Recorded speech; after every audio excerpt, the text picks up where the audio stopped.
Here's how to add a new Face ID or two Face IDs on your iPhone. Now, if you already have one Face ID and you go to lock your phone and unlock it with your face, you can always add another Face ID of you or someone else by tapping on the Settings app on your iPhone.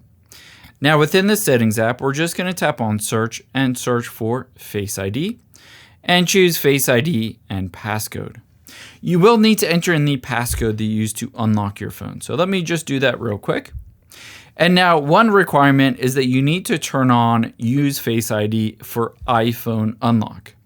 After you've done that, all you need to do is scroll down and look for where it says Set up an alternate appearance. If you tap on that, it allows you to set up a new Face ID or a second Face ID just by hitting Get Started.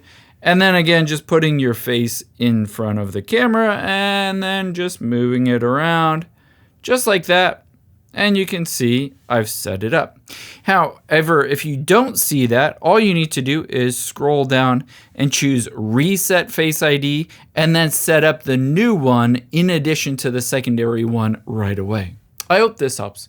If you wouldn't mind, leave your feedback down in the comments below. I really am eager to hear, did this legitimately help you, or maybe did I miss the mark on something?